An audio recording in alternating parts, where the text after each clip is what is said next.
Hi, I'm Dr. Jan Jaffer, and this is GotTeeth, a patient-centric monthly podcast featuring local health experts. Hi, today we're talking with Erin, one of the Oral-B territory managers, and we're going to be talking a little bit more about oral health. So thanks for joining us. No problem. So, one of the things that obviously we talk to patients about as they're coming into the clinics is, brushing and flossing their teeth. Mm-hmm. And I know that there's a lot of research on how much time and effort people spend on brushing their teeth. What does the average person actually brush their teeth for? 42 to 43 seconds. And that includes the people who are just going like this and those that are spending 5 minutes. So that is an average. Okay. Yeah. And, I know we educate our patients a lot, but what's an ideal amount of time that we should be brushing our teeth? We are aiming for 2 minutes. Okay. 2 minutes in the morning, 2 minutes at night. Yeah. And so is there, do you recommend that people have little alarm clocks or the rest? How can people make sure that they do a better job of brushing their teeth? There's a lot of ways to help. You could use timer. There's a lot of apps that are out there, like the Oral-B app, for example, or the Disney Magic Timer app for the kids. Sure. Or we do have electric toothbrushes that have timers on them. And a lot of the electric toothbrushes nowadays, as you're going through, they will vibrate every 30 seconds to make sure that you're getting a full mouth clean. Okay. Yeah. And so talk to me a little bit more about electric toothbrushes. Why would somebody want to be using an electric toothbrush over a manual toothbrush? Well, know better, do better. As we've advanced in the technology of electric toothbrushes, and we've had them for quite a few years, we have a lot of clinical studies that tell us that patients do get about an 87% better clean with an electric toothbrush. So it's the motion of the toothbrush. It's also any of the additional vibrations that a toothbrush might have. But it really just is that patient motivation. Your mouth feels cleaner, and it helps motivate you to get to those 2 minutes. Okay, yeah. Interesting. Yeah, and I know for a lot of people, especially when we're talking about even kids and people that maybe their manual dexterity is not as good, the nice thing about electric toothbrushes, you don't have to have any sort of special technique, right? You literally just put that toothbrush on the teeth. Absolutely no technique. So we actually don't want you using it like a manual toothbrush. We want it to glide seamlessly from tooth to tooth. So just cup each tooth and let the electric toothbrush do its job. Okay. Yeah. That's and easier. And again, a lot of different electric toothbrushes on the market, but the timers are a big part of something that you should make sure if you're getting an electric toothbrush, it has at least a built-in timer because it'll force you to try to get a little longer with your toothbrushing. Yeah, longer with your toothbrushing, but also we're looking at the amount of pressure that you're using as well.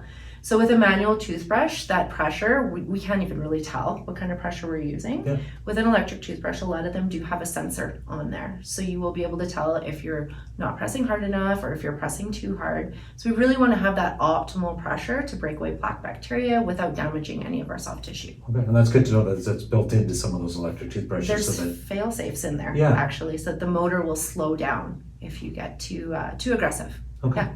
Awesome. Yeah. One of the other things that we talk to a lot of patients about is flossing their teeth. And we know, generally in dentistry, people floss for about 2 days before they come and see us. And then maybe a couple of days after, and then it's about 3 to 6 months later that they kind of do that again. And I know a lot of even flossing is technique sensitive. So I know something that a lot of people have been looking at, and you guys have brought out a product as well, is something that doesn't require you to use floss. Yeah, so there are a lot of irrigators in the marketplace. We do have a water flosser advanced at Crest Oral-B now.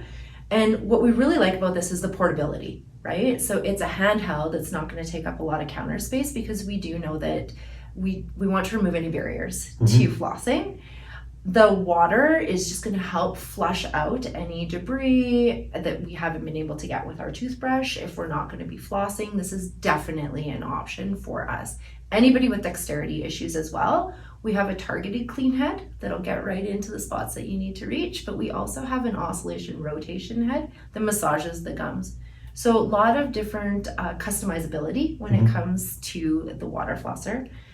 There's 3 different modes. There's many different ways that you can use it as well. So you can have it on demand.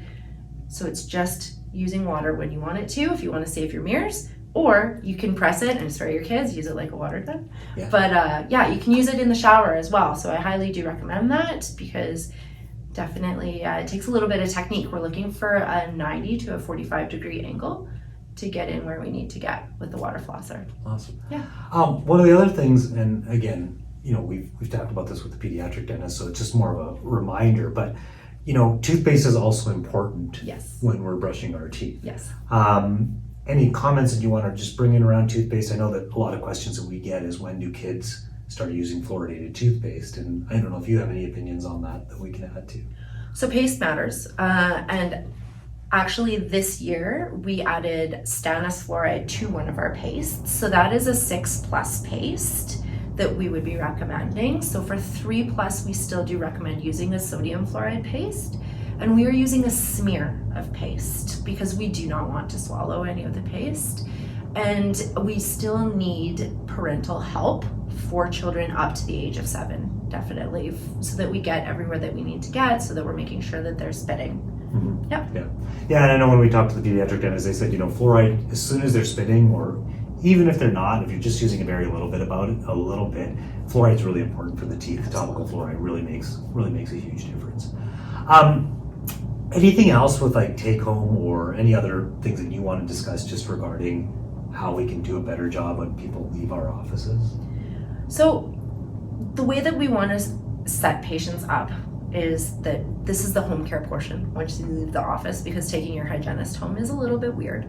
And but this is also going to be something that does not replace your in-office cleaning, right? So we have various amounts of tools and different price ranges and whatnot. But at the end of the day, if we can get anybody to change one part of their teeth habit, their oral health habit, it would be to get on an electric toothbrush, and any electric toothbrush, right? Yeah. So those toothbrushes definitely will get you to a better overall health state than using a manual brush. And I think the other thing that people need to know is that electric toothbrushes, even for kids, are actually quite important. Yes. And I know the one thing that we always talk to our parents about is it not something that's replaceable battery powered, but something that recharges itself. That's pretty much the only piece of it. Rechargeable brushes, and we, like I mentioned, the Disney Timer app, so that helps with the 2 minutes, just to help kids create good habits early. So we want to be brushing for 2 minutes with an electric toothbrush with a fluoridated paste, and we will get to healthy. Okay, Yeah. awesome. Well, thank you for your time. Okay. Thanks.